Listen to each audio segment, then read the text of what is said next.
Florida, being joined with David Benavidez, who's gearing up for his fight against Anthony Yarde, November 22nd in the Kingdom of Saudi Arabia. David, man, good to see you as always. Thank you for inviting us to see you train over here at the gym. It's always good seeing you. I can tell you're in great spirits ahead of this fight with Anthony Yarde. Let me know how this fight came about, because I was surprised that you went this route with Yarde. Yeah, so there was a lot of options on the table. You know, obviously we wanted to get a great fight because the last fight with me and David Morrell lived up to expectation. I think it exceeded expectations. So we wanted to give the fans a good fight. We were in line for Bivol for the belts, you know, but unfortunately that didn't happen. So we were looking, you know, to get a crowd-pleasing fight, and we're trying to fight the best in the division of 175. If it's not the champions, you know, we want to fight the next best guys. We were looking at some options, but the only one that really manifested itself was the fight with Anthony Yarde, and I think this is a crowd-pleasing fight. You know, Anthony Yarde, you know, he's a great fighter. You know, he still has a ton of fight in him. He's been in there with Artur Beterbiev, Kovalev. So he's been up there with, you know, the top guys. And I feel like this is probably going to be the most he comes prepared for any fight, because he's lost his last two title fights. And, you know, I feel like he knows that this is probably the last opportunity. Not his last opportunity, but this is, you know, he has to take advantage of this opportunity. So I'm not taking Anthony Yarde lightly. I know he has a dog in him. You know, I know he has a lion in him, but, you know, I have the lion in me as well. So this is going to be a perfect fight for my first fight with Riyadh season. You know, we got two bad men going in there. None of them is going to back off each other. And like I said, it's time to go to war. So if that's what the fans want to see, let's give the fans what they want to see. I know there's been a little bit of confusion online. You told me earlier, but you're still with PBC, right? Mm-hmm. Yeah, I'm still PBC, Al Heyman, Samson Lukowicz. We're still together, you know. But, you know, the thing about with me and Al Heyman, you know, we have a special type of relationship, because I felt like, you know, in a way, Al Heyman is kind of like, you know, the grandfather, you know what I mean? Him and Samson Lukowicz, you know, they've taken care of me, and they just want me to succeed, and they want to give me the biggest opportunities. You know, when Al Heyman told me that he was not going to stop my momentum, you know, he said there was an opportunity with the Riyadh season with Turki Al-Sheikh, and you know, I think this is something that everybody's doing. You know, everybody's going out there because they're putting the biggest fights together, and you know, why can't I get a piece of that? You know what I mean? And so I really appreciate that from my team, Al Heyman, Samson Lukowicz, and you know, they allow me to go this route, and you know, like I said, I'm very grateful for this. And not only am I grateful for fighting with Riyadh season, but I'm grateful because I don't want to just be a regional fighter. I want to be a worldwide fighter, and this is the first time that I'm going to fight in a different country, in Saudi Arabia. So this is going to be you know, a little you know, it's going to be a Buckle up, guys. Today we're diving straight into the fire. From the moment David Benavidez steps into this interview, his energy says it all: focused, fearless, and ready for war. He breaks down why he chose Anthony Yarde as his next opponent, revealing not just strategy, but purpose. You can feel the confidence in his voice. This isn't just another fight. This is a statement to the boxing world. A gift for the fans in Saudi Arabia. You know, when I went over there the first time to see Bivol and Beterbiev fight, you know, a lot of people show love, and I know I have a lot of fans out there. So, you know, this is going to be a great fight for all the fans in Saudi Arabia. Not only is my fight going to be great, but the whole card is great. You got Devin Haney, Brian Norman, you got Abdullah Mason, you got Bam Bam Rodriguez, you know, and then there's probably going to be another fight, you know what I mean, on there. So, this is a great fight, man, and this is what I want to do in my career. Not only do I want to headline great fights, but I want to headline great cards, and this is what I think. This is our third. This is going to be our second or third. The second card that it's headlined by superstars. So, you know, I'm just excited to just keep this going and, you know, keep this momentum going. Yeah, man, that card is stacked. There's so many people on there, and I want to get your thoughts on some of the fights on there. But you fighting over there, I know like Samson for a while wanted to keep you here in the U.S. How was that like combo like with Samson? It's good, man. Samson, he's always been there for me since the beginning. You know, he's the one that gave me the opportunity. But sometimes when, you know, we both live out our contracts, I got to do what's best for me. Right now, we're still together. But like I said, I want to have my own promotion company one day. I want to make my own moves, just like like Mayweather, Canelo, and all them guys are doing. You know, we did what we did for about 10 years, you know what I mean? And I'm grateful for him. And, you know, we're just going to finish our contract and then go to the next step. You know, when you look at going to Saudi Arabia and training over there, especially for a guy like Yard, who like is all action, he's like go, go, go, and he's a big puncher. What adjustments do you have to make, David, not only for the time difference, but for the type of opponent you have coming up? So for the opponent coming up, honestly, I thrive better with these type of opponents because they come to me. I don't have to go chase them. You know what I mean? So we're both going to display our heart, and we're both going to see who's a better tactician, who's better technically in that fight. It's not all about just going in there and throwing the biggest shots. Obviously, we can both throw big shots, but it's how you set stuff up, how you do the defense. And, you know, I'm not going to say it's easy for me, but it's going to be easier. I'm going to be able to establish my game plan easier, basically. Not saying the fight's going to be easy, but these are the fights. This is what I like. I'm comfortable with this. Start from 123 and end at 318. Alright guys, here's where things get real. Benavidez talks about his bond with Al Heyman and PBC, shutting down rumors of any split. He's not just loyal, he's strategic. Then, with intensity, he declares it's time to go to war, promising fans a battle they'll never forget. His fire for competition and global recognition burns through every word. This is pure warrior mentality. So, you know, just the thing for me is you get to a point where you have to look at the fighter, you have to see what he does good, see what he does bad, break it down, get plans A through B through C through D, and you know what I mean? If the first plan doesn't work, we go to plan B. If the plan B doesn't work, we go to plan C. So I've have you know, a lot of experience of my own. So, you know what I mean? I'm going to just use that. You know, I'm in the prime of my career right now. I've just turned 28 years old, and I turned 29 this year. So, yeah, man, I'm just looking forward to go out there and perform and be the best version of myself. As for acclimating to the time and all the difference over there. This is your first international fight? This is my first international fight. Well, not first, because I fought in Mexico, but, you know, but yeah, it's my real international. In another hemisphere. But we're going out there, we're trying to go out there a month before to acclimate with the time, and this is something different that we've done, so I can't really tell you how I'm going to do that, but we're going out there for a month in advance, and then, you know, just see what we have to do to make sure we're acclimated and we're 100% ready for the time difference. You're in this weight division, 175 pounds. You have the undisputed champion in Dimitri Bivol, who's reigning, but he has we think a rubber match with Artur Beterbiev scheduled at some point. Has it been told to you, David, that like if you win this fight, you're going to get a crack at either Bivol or Beterbiev? I mean, yeah, it's not, they haven't told me specifically that, but, you know, I mean, just in the trajectory of what I'm doing, what I am, you know, I'm world champion at 175 with the WBC, so it's inevitable. It's just when it's going to happen, you know what I mean? I take my career one fight at a time, you know what I mean? I don't really let other fights kind of get into my brain. You know, I'm getting ready for Anthony Yard. I'm 100% focused on Anthony Yard, and whatever comes next, comes next. But as for what I'm thinking of, you know, that's what else is there left? What other fights you guys want to see me fight? You know what I mean? Especially that we're here with Turki Al-Sheikh. We're getting these fights done. In my opinion, a fight with Beterbiev or Bivol is next. You know what I mean? And doesn't know, you know, if I was a different type of fighter, I'd be like, you know what, I'm going to go talk to my team and see what's the best. No, the fights I want are Beterbiev and Bivol. You know what I mean? Just because I want to challenge myself. I want to be the best without a doubt. But, you know what I mean? Sometimes in the business sense, things happen. You know, so sometimes things are tricky, you know what I mean? And it's a little bit more difficult than just making the fight happen. But like I said, I'm pushing to make the biggest and best fights happen. And if we can't get that, then my plan is to get a fight with Shurda Ramirez at cruiserweight. Oh, no way. It's just like, you know what I mean? I've been calling for these big fights. You know, I've been showing that, you know, I back up everything I say. You know what I mean? And I think, you know, I've been held back a lot, not only because these other fighters, they know that they don't want to give me opportunity because they know what's going to happen. And I think that's more and more apparent day by day. So, you know, like I said, if it's not with these big, if it's not with Beterbiev or Bivol, then we're trying to go after Shurda Ramirez. You know what I mean? And I want to reach greatness.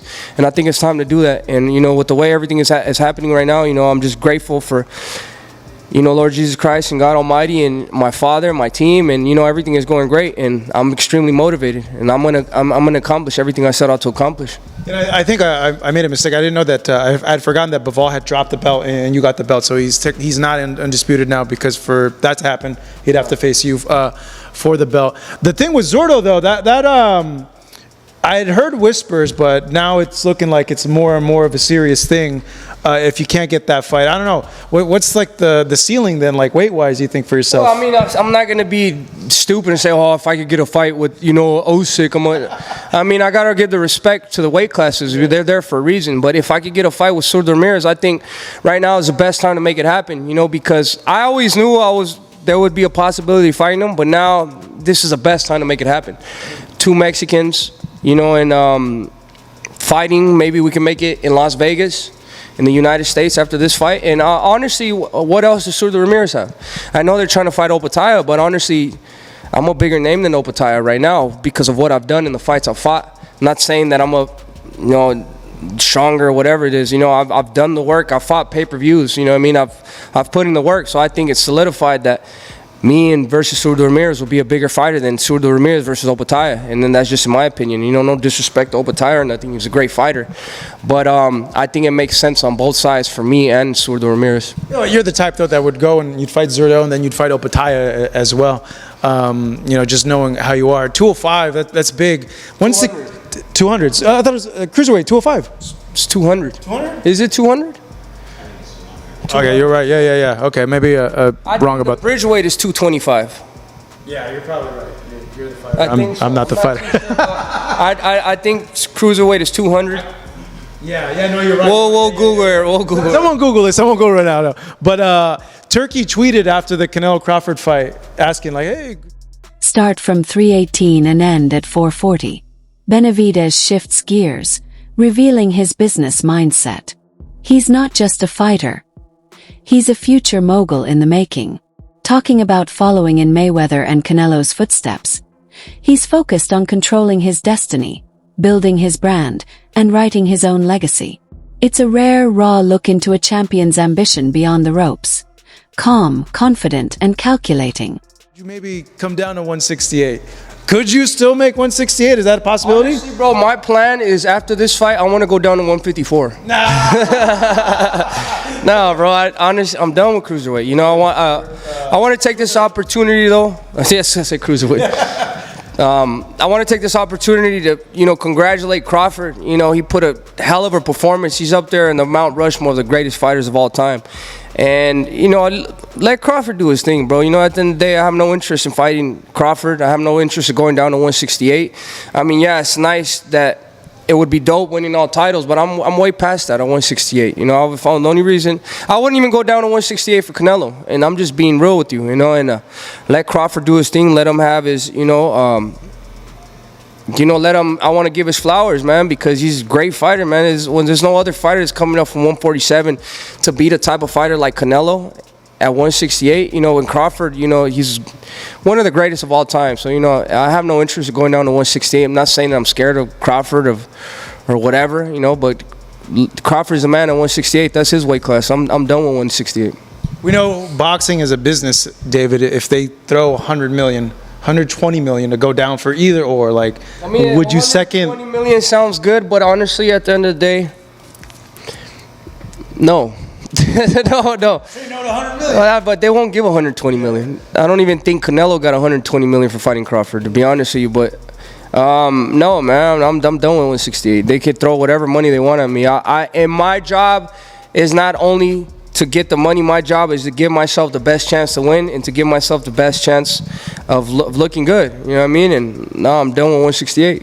What did you think of the Canelo Crawford fight? Were you surprised? I think I did an interview saying that I wouldn't be surprised if Crawford wins. Yeah. Or I wouldn't be surprised if you know what I mean, whatever. I think Crawford took it way more serious than Canelo, which is kind of weird because, the amount of money that Canelo was making. Start from 440 and end at 637. Benavidez breaks down his preparation like a master strategist. Facing a relentless brawler like Yard, he explains how calculated pressure and timing will be key. He's not chasing chaos. He's embracing it with a plan. His composure, even while discussing acclimating to Saudi Arabia's conditions, shows just how locked in he is. This is tactical brilliance disguised as calm confidence. And I know all these people say, oh, yeah, talking shit about Canelo. I'm not talking shit about him. He just didn't look like he really prepared 100%. He's throwing 10 punches around. Or I think his ego is that big that he thought that, oh, I'm just going to walk through him, catch him with a good shot, and it's going to be done. As you can see, Crawford is a different type of fighter. Not only has he had the boxing IQ, he has that dog in him. He was in there. He was brawling with Canelo like in the 8th, 9th, getting the best out of him. Boxing, he's epitome of a great boxer. Brawling when he needs to brawl, boxing when he needs to box, and using his IQ. He looked amazing. Honestly, he looked amazing. Like I said, you got to give credit to where credit's due. Crawford went in there, he did his job, and he won. Was it 3-time undisputed? You know what I mean? So that's. I think there's a lot to be learned. There's a lot of lessons to be learned in that fight. You know what I mean? If you really want to make something come true and you really believe it, you can make it come true. And then the other lesson is don't let your ego get the best out of you. And don't think that you don't have to prepare because you're a bigger fighter. You know what I mean? That shit will bite you in the ass. Was there, because of the history between, not being able to get the Canelo fight, was there a part of you that was like happy that he lost at all because of, pretty much 2 years you being mandatory and not getting that shot? No, if I'm being honest with you, bro, I'm not happy that he lost. I kind of felt like that could have been me. That was my moment. You know what I mean? If I would have gone in there, I know I would have beat him. You know what I mean? So I don't want to be a hater. But that's kind of how I feel. But you know what I mean? I give all the flowers to Crawford. You know what I mean? That should have been me in there. That should have been my. If I would have got that fight, I would have been me. I would have been the one getting my hand raised. But like I said, it didn't happen, and that's why it didn't happen, because Canelo knows that would have happened. Yeah, a lot of people have said that this kind of marks like the Canelo in decline, given what happened. And I know for the longest time you're confident that you were the guy to be able to beat Canelo.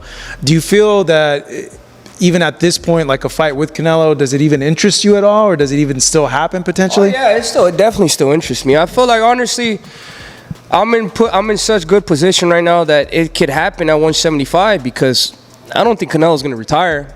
I think the type of person that Canelo is, he's going to be, oh, well, I didn't prepare for that fight, but now I'm prepared, this and that. There's another storyline behind that, because of the way he lost. He didn't go in there and get just beat up and destroyed the whole fight. It just didn't look like he prepared at all. And the fighter that was prepared was Crawford. So there could still be a big storyline 175. Like I said, he could say, oh, well, now I'm motivated. Now I have a reason to train, now this and that. And it'll be a title fight for 175. So, everything is still possible right now. Then Canelo, what is he, like 35? He's still, I think he's 33. 33, yeah, and then imagine Crawford was 38. 38, yeah.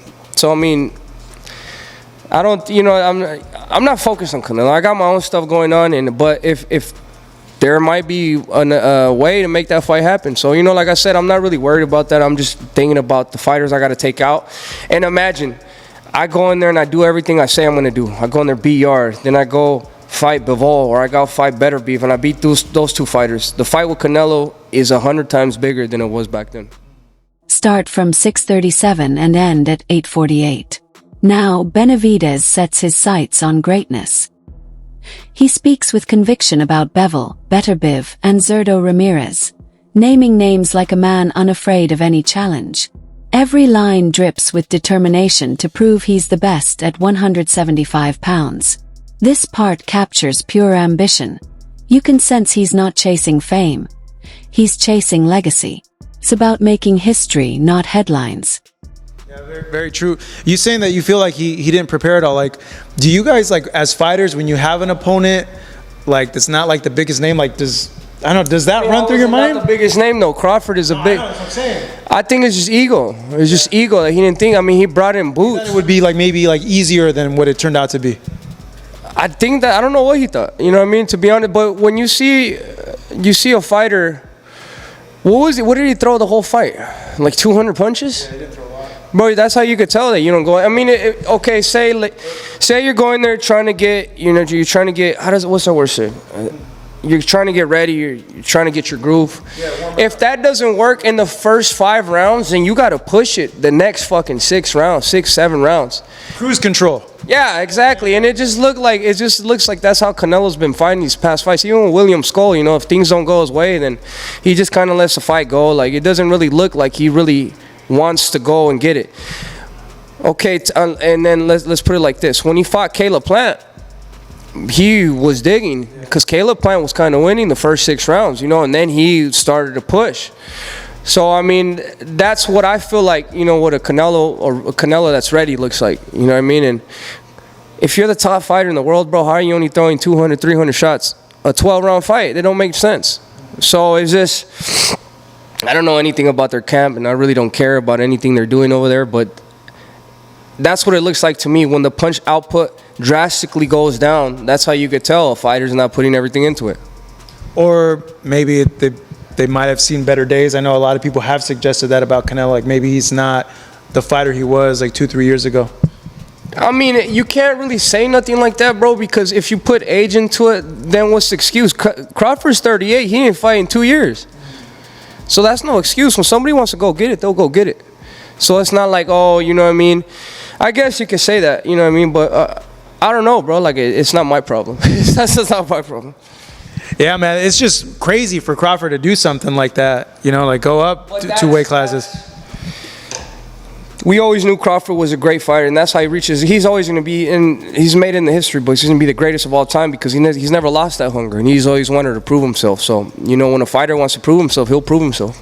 You've seen a lot of people in the gym, David, and you've, while you were at the Wild Card, you've seen a lot of legends as well. I'm just, you know, and this is kind of like a hot topic. I'm just kind of curious, like pound for pound, like skill for skill. Start from 8:48 and end at 11:42. Benavidez gets bold here, exploring possible clashes with Zurdo, Opataya, even Crawford. He dismisses any notion of returning to 168 pounds, making it clear his future lies in dominating higher divisions. His mix of humility and confidence creates real tension. Will he actually step into cruiserweight wars? This is the voice of a fighter ready to test his own limits. How does Terence match with Floyd, in your opinion? I mean, they're both great fighters. They're just different fighters in their own way.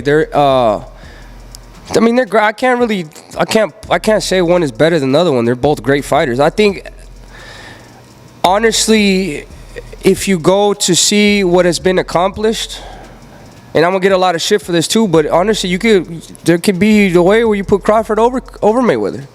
Is it the undisputed? Because of going up, you didn't see Mayweather go up from 147 to 168. That's crazy, bro. And honestly, I thought Crawford was gonna have more of a hard time because he had a hard time with Madronov. Yeah. So imagine going up to it. I mean, that's crazy. I mean, but I don't want to take nothing away from Mayweather. Mayweather's the greatest of all time. But I think that was a really big risk that Crawford took, and then he ended up winning. You know what I mean? So you have to give credit to that too. I mean, that's a big risk. That'd be like me going up and fighting Usyk right now. Heavyweight. I know that's been kind of hinted. I'm not thinking of that right now. I'm not thinking of that right now. No, but that's kind of like how that'd be. You know what I mean? So you have to, bro. That's a lot of. He has a lot of balls to do that. And not only to go do that to show the world that he's really like that, you know what I mean? So I respect that man a lot. I mean, I think there's a lot of lessons to be learned just from looking at Terence Crawford. Always never give up on yourself. Always reach for greatness and stay true to your game. What'd you make about Caleb losing to Resendez? Yeah, that was shocking. Yeah, right? That was really shocking, bro. I don't know what to say about that. You know what I mean? I think Caleb Plant, he's a great fighter, and he'll definitely he'll come back stronger. But it was probably sometimes, you know, a lot of people go through stuff in their life, and he probably just wasn't hungry for that fight. Or he probably thought it was going to be an easier fight. That's why with me, I say, bro, you can't take nobody lightly. Because everybody's going to try to come and take your head off. If you're not training hard, best believe the next person is training hard, especially at the level we're at. You know, that guy that Caleb fought, he was probably training extremely hard because he knew Caleb had been there with me. Caleb had been there with Canelo.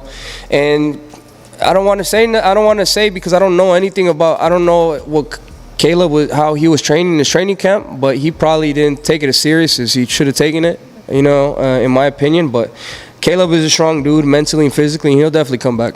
Yeah, it's always like, I've heard it before. Like you'll get an opponent where like maybe fans think it's like a warm up fight, but those are always like the most dangerous ones because, like you mentioned, they're twice as hungry as you are because they want to be in the position that you're in. They want everything you have. Sometimes it's a little bit harder because they're not as known and there's not as much film as them. So that's why with me, bro, mandatory. I train all my camps are 13, 12 weeks. Yeah, I always wondered about like why it's so long because it's longer than usual. It's longer than usual, and I've got used to training like that. But trust me, bro, the more overtime you put in, it's gonna be better. It's like if you train, and some fighters train 5-6 weeks. That's not shit. That's nothing. 5 weeks is nothing. I'd rather go into a fight knowing in the back of my head that I got a good. If I started 13 weeks, I got a good 11 weeks out of it. Then as of going in the fight, being like, fuck. I trained 6 weeks and probably only 4 weeks of those were good training. You know what I mean? It's better for you mentally. You know what I mean? I like to. Do those thoughts like creep up in the fight? Bro, yeah. Fuck yeah. It's, bro, everything creeps up in your head, honestly, because they're just nerves, honestly. And sometimes people overthink everything. Sometimes in your head. Start from 11:42 and end at 14:12. Here comes the sharpest part of the interview. Benavidez dissects the Canelo versus Crawford fight with surgical precision. He points out where ego clouded judgment and how Crawford's discipline made the difference. It's insight from a fighter who studies greatness while warning others about pride. Every observation feels like a lesson in mentality, not just boxing. Sometimes your biggest enemy is your own head, because you get those thoughts like. And that's why I don't like reading shit. I don't like reading no negative stuff, because if you read negative stuff on the Instagram or comments and all that, if you read it so much times, that shit stays in your head. And sometimes I'll be in the back of your head, and then you'll kind of start to believe it if you read it enough. You know what I mean? And it's bad. That's why you can't have no negativity. You can't read no negativity about yourself, because it's only damaging yourself. Even if you know it's not true, but if you read it, it stays in the back of your head. And that's what I'm saying. Some of those thoughts creep up on you. You know what I mean? Like, what if I'm not ready? What if I'm not this? I'm not that. Fuck that. Don't think about none of that stuff. You have to be mentally strong to be in this game. Yeah, man. I feel like you've been in such a great place like the last like 3-4 years, man. And it's really like a complete difference from like seeing you and covering you when you were like 19, 20 to like now, you know, and it's. So the thing about that too is I made a lot of mistakes when I was younger, and everything has been put on the forefront. You know, people have seen me at my worst, and people have seen me, you know, do dumb shit, and I've had a lot of people talk a lot of shit about me. So I have to see that, and I had to go be mentally strong and say, fuck that. I've done what I've done, you know, and I've made mistakes, but now I'm 100% focused on myself. I'm working extremely hard, and I'm not gonna what am I gonna care about what somebody says bad about me? What does that help me in? It doesn't help me at all. So I block all that shit out. I know what I'm doing. I know what I'm capable of, and I know how hard, and I know how strong I am, and I know how hard I work. So really nothing. Like I said, everything is mental here. You can't let none of that shit get to you. I'm just happy for you. No, I'm happy for myself. You're making. No, I'm just in general. It's like. But bro, like honestly, that all comes from the power of Lord Jesus Christ and God Almighty. I've really got into prayer, meditation over the past 2 years, and you know what I mean. I ask for the power. I ask for God to illuminate my path and to protect me and give me the knowledge I need. Obviously, you could have your own beliefs, but I really believe this. You know, I really believe that God is talking to me every day. I pray every single day. I pray every single night, and I live my life righteous. I live my life in accordance to what I'm praying. You know what I mean? I try to be a good people to my fans. I try to, you know, teach people as much as I can. I'm a good person to my people here, and you see how much respect I get from everybody. I'm a good father. I'm a good husband. And I live my life in accordance like that, and I just ask God to bless me every single day. Bless me, bless my family, and bless my passage. And I honestly feel like that's been the main change that's helped me become who I am. Because I really believe that God is helping me, that God has his hand on me. And once you believe that God is with you, can't nobody come close to stopping you. This card, like we mentioned earlier, is really stacked, and one that a lot of people are looking forward to is the Norman versus Haney fight.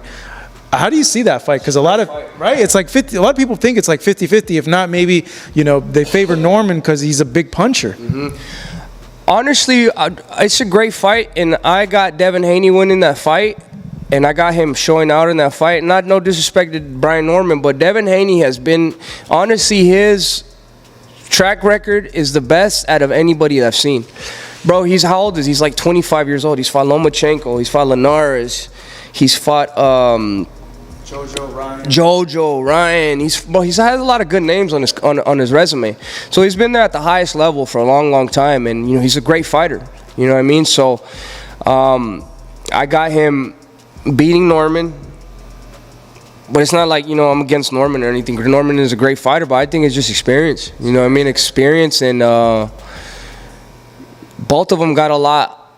I think Haney has more, not more pressure, but after this fight, he has bigger stuff that he could, bigger fights that he can make happen. So that gives a lot to your motivation as well. When you got these bigger fights coming up next, that definitely motivate you more. But Brian Norman, he's a great fighter. He's strong. And that last knockout when he knocked out that Chinese guy, that's how you know the guy is not playing. So it's I always say that these fights are won in the training camps. Whoever wants it more, whoever's working the hardest is the one who's going to win.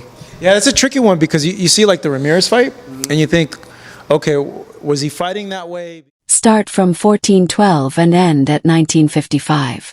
The interview closes on reflection and raw truth. Benavidez admits he believes he could have beaten Canelo, yet his tone is grounded in respect. He talks legacy, hunger, and compares Crawford and Mayweather with honesty that commands respect. It's the perfect ending, a champion thinking beyond belts toward greatness.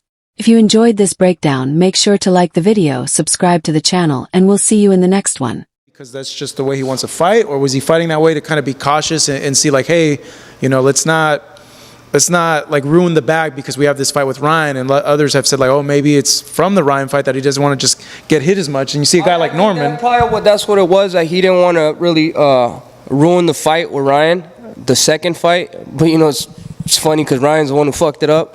But that's kind of how it has. Sometimes when you come back from a fight like how you had with Ryan, you have to be more cautious. The thing that I like about the Ryan fight is that he came out. Ryan, even if it was a little bit, he still came out. Why do you have any of that in your body? I don't know if there was messed up with the supplements, but I felt like that was a big advantage for him. It was a really big advantage. No matter what anybody says, you shouldn't have any of that stuff in your body. So, in my opinion, that helped him a lot, and it messed up Haney a little bit because it wasn't 50-50, in my opinion. So I think coming back from that fight, Haney, he was trying to be cautious and save that the second Ryan fight, because honestly too, it's a big money fight for them, two big money fights. But he went there, he got the victory, and he moved on to the next. Just because you spent so much time with him, how cool was it to see Manny come back? And did you feel that it was a draw, or you felt that Manny won? I think they should have gave it to Manny because, he's Manny, and then he was pushing. You know what I mean? So I think if it could have went one round to Manny, and I think just for his legacy, if you're gonna give anybody a fight, give it to Manny and make his legacy even greater. Yeah. But I wasn't mad with the decision. The draw. It was a draw, right? It was a draw. I wasn't mad with the draw because Barrios, he's a hell of a fighter too. He has a lot of heart. So, both them guys that went in there, they showed that they're world-class fighters. Like me as a fan, I'm just glad I got to see Manny again, like in the ring, because I thought the last time was going to be the Thurman fight, to go and see him. And then I always remember, like, as a boxing fan getting into this, seeing clips of your brother sparring Manny and just thinking like, oh my God, like these guys are going at it with each other, and your brother wearing like the gold. Yeah, I think he had the gold gloves in one of the clips that I was watching him spar. Yeah, I think they were black. Oh, were they? Black, Manny had the gold ones then. Manny had the gold. Yeah. But yeah, it's just, it's cool, bro, because like we started, no, we didn't start, but we got into the scene. We're around these big world champions, and now we're the big world champions. You know what I mean? So it just shows you that with dedication and you being committed to your craft, that you will reach whatever you're chasing. You know, the thing about it too is that a lot of people don't understand that you have to have patience. You have to have a lot of patience. Like this is my 12th year professional boxer. You mentioned patience, like you're. Yeah, exactly. That's exactly what I'm saying. Like I don't get frustrated. And sometimes fighters get frustrated because they don't get the opportunities they want, so they fuck up the training camp. They don't train as hard as they're supposed to train. But like I said, bro, like it's taken me 12 years. It took me 8, 9 years to get a big fight. When was it? It was 8. I was professional 8 years when I got that fight with Caleb. And the fights have just been getting bigger and bigger. But like I said, it's a lot of patience with this. It's a lot of patience. I'm saying you're living proof with patience because, you know, being mandatory for how many years and, you know, with that situation. I won't take up too much more of your time, David. I know you got to go. I just want to ask you, just because we're in a weird time right now in boxing where we're seeing exhibitions, we're seeing Jake and Tank, your thoughts on that, but do we see you in a crazy exhibition ever? Is that on your mind at all? Nah, bro. I mean, I'm not at the point in my life where I want to do exhibitions like that. I mean, No, I'm not after that, to be honest with you. It doesn't matter about the money. I don't care about the money. I care about, you know, reaching greatness and giving the fans great fights they want to see. I do want to fight here in Miami and bring a big fight here to Miami because in, you know, city of Miami has shown me a lot of love. They've supported me a lot, and they haven't had like a real big boxing fight like that. You know, obviously they had the Mayweather and Paul but like we want to bring real boxing fights where you don't like it's a 50-50 fight. Like these guys are coming to knock each other's head off. And I'm not trying to disrespect Jake Paul and Tank's fight, but you know it is what it is. You know, I want to see it. It's a little. It's a trip because, you know, Jake Paul, he's a big fighter and he's been getting power. He's been getting stronger and he's been doing what he's supposed to do. He's been improving as a fighter, but Gervonta Davis is Gervonta Davis, and what I like about this fight that Gervonta Davis, he's a smaller fighter, but he's not a boxer. He's a fucking killer. So it's just I want to see like how he reacts to a punch from Jake, and that's if Jake can even catch him. You know what I mean? But this is gonna be a better exhibition fight because Gervonta is not gonna be running from him. He's gonna be trying to hurt him every single round. So it's gonna be a good fight. You know what I mean? But as for the exhibition fights, I'm not thinking about any exhibition fights. I'm thinking about getting these world titles, and then if there's an opportunity, maybe in 5-10 years, and we'll go down that route as well. Yeah, it's just knowing how long Tank's been in boxing, and like I know how it is when you guys step in the ring, whether it's an exhibition or not. Like once you get touched, it's like you see red and you're like, okay, let's go. And like that's where I think like he's not. Sometimes what if there's the only question is what if a flush punch lands from 200? Because Jake is gonna weigh 190, but he's gonna be 210 on a fighter that's 150, 140. You know what I mean? So and there's what is it gonna be 12 rounds? Yeah, no, that I'm not sure. I think it's 10 ounce, but they're trying to lower the glove size. It was 12 ounce gloves. They're trying to lower the gloves to like 8 or 10. So I mean, if it's 8-ounce gloves, I mean it goes both ways. You know what I mean? Jake Paul, because those 8 ounces are small, bro. They're really small. So we'll see. I mean, it's gonna be a good night of boxing. I mean, it's good for the city of Miami, and then we'll see who's on the undercard. But you know, we ain't hating on it. I mean, it's good for boxing, and you know, hopefully we get a knockout. I don't think it goes the distance, honestly. Yeah. Just knowing, like... I don't think it goes either. It's honestly just knowing Tank. Like, he's angry in there. Like, he doesn't matter who's in there. Like, he's going to try to rip their head off. Yeah, so that's the exciting thing about Tank. He's going to bring it, and Jake is going to bring it too, so let's see what happens. Well, you're going to bring it on November 22nd as well against Anthony Yard. David, just any words before we get to that date you want to say to the fans out there? I just want to thank the fans. I want to thank them for the love and support. Man, we're really excited for this, and we're going to give you guys what you want to see. Le quiero mandar un saludo a toda la gente de México, toda la gente que habla en español. Muchas gracias por todo el apoyo. Ya nos vemos noviembre 22. Gracias. Spanish is getting better, bro. Good job.